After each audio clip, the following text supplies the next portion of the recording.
Starting with the name of Allah, the most beneficial and the most merciful. Here, Muskan, the student of MLT. The topic which I am going to present, that is enterohemorrhagic Escherichia coli infection. In today's presentation, we will cover information regarding Escherichia coli and its epidemiology. We will also talk about the history of the disease, how it is transmitted, species, that its effect, including humans, and clinical necroscopy sign observed. Finally, we will address prevention and control measure of E. coli as well as action to take if E. coli is suspected. Escherichia coli is a gram-negative rot in the family Enterobacteriaceae. Most E. coli are normal commensals found in the intestinal tract. Enterohemorrhagic Escherichia coli is a subset of pathogenic E. coli that can cause diarrhea or hemorrhagic colitis in human. Hemorrhagic colitis occasionally progresses to hemolytic uremic syndrome, an important cause of acute renal failure in children and morbidity and the mortality in the adult. Viral inspector जो है वो इसका है, इसके दो जो main species हैं वो हमारे पास है VT1 एंड VT2. इसको हम लोग शेगा टॉक्सिन प्रोड्यूसिंग इकोलाई भी कहते हैं. और जो इसका एडिशनली वायरल इंस्पेक्टर है वो EHEC है. जैसे कि एग्जाम्पल है genes that produce attaching and effacing lesions in human gastrointestinal tract. Okay, अब हम आते हैं इसकी हिस्ट्री की तरफ.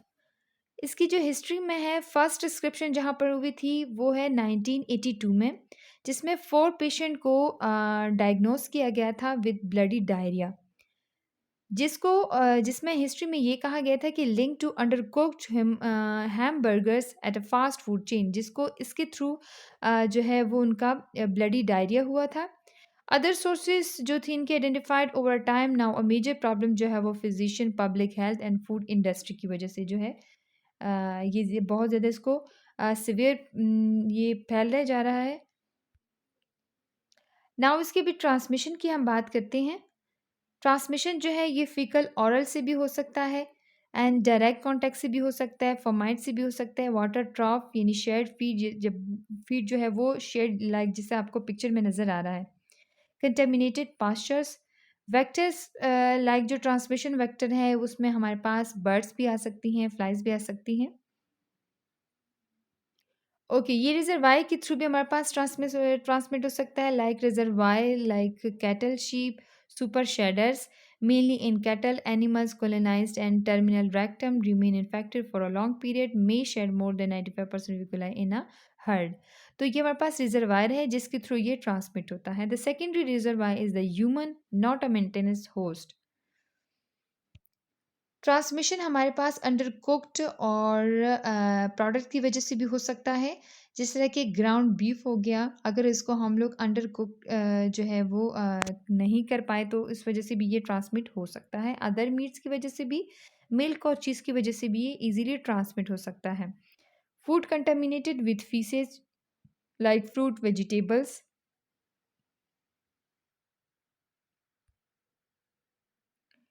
Transmission in humans.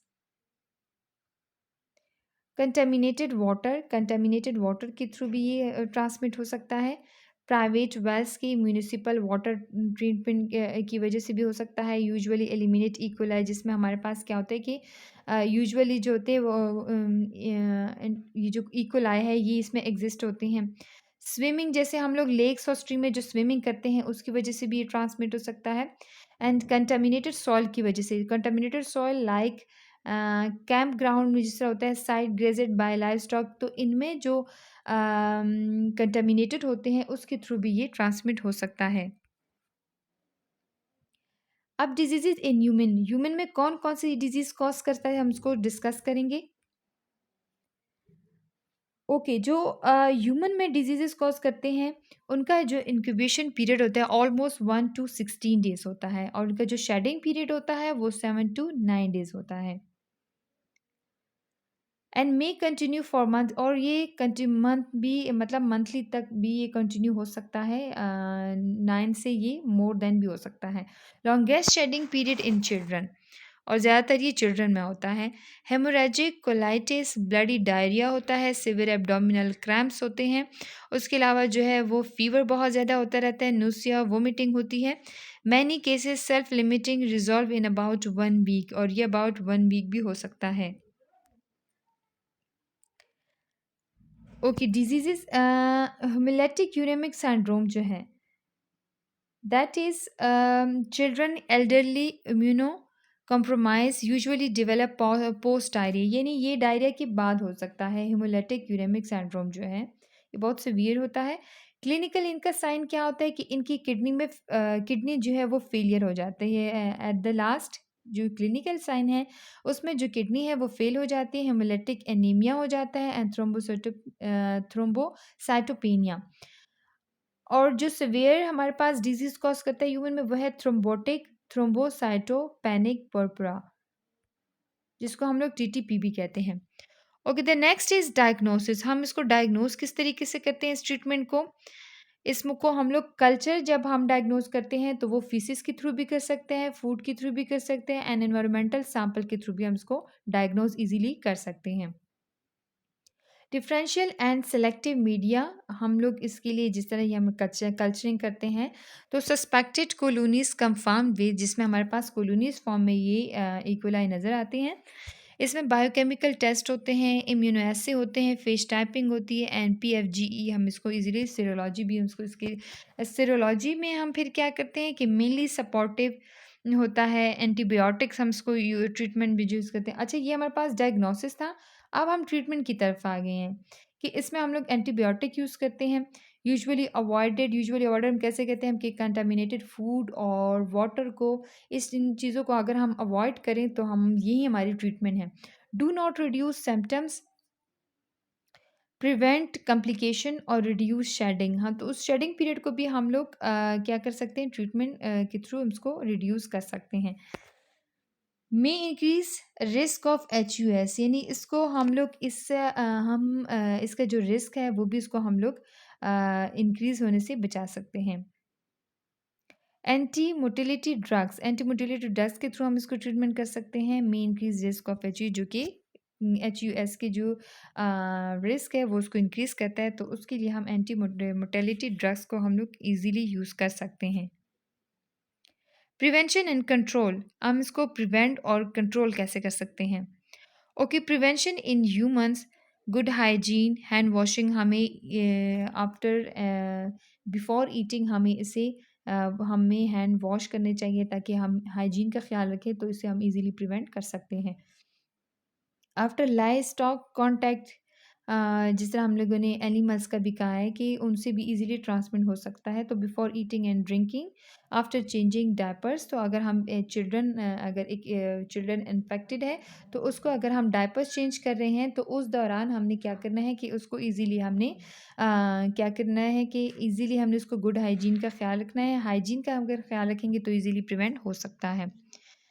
Separate contaminated clothing, isolate infected children, जो बच्चा इन्फेक्टेड हो चुका है तो उसको हम लोग आइसोलेट कर लें ताकि बाकी जो हैं उनको इन्फेक्ट ना हो, ताकि वो ट्रांसमिट ना हो। Don't cross contaminate, wash hand, counters, cutting boards, utensil after contact with raw meat, तो इसको हम लोग क्या कर सकते हैं, प्रिवेंट कर सकते हैं। थॉरली कुक मीट्स, हमने मीट जो है वो उसको हमने थॉरली कुक करना है ताकि वो सही कुक हो जाए, ताकि उससे जितनी भी इन्फेक्शन है वो ख़त्म हो जाए। Avoid unpasteurised products, wash fruits vegetable before eating, keep livestock away from private water supplies. इस तरह हम लोगों ने वाटर का जो लाइव स्टॉक उस जो प्राइवेट वाटर होता है उनका, उसको दूर रखना चाहिए, और उसके साथ साथ हमने फ्रूट्स और वेजिटेबल को भी बिफोर ईटिंग हमने उसको ईजीली अच्छे से वॉश करना है ताकि वो प्रिवेंशन का सबब ना बने, सॉरी ट्रांसमिशन का सबब ना बने। तो ये था मेरे प्रेजेंटेशन के मुताबिक। Thank you.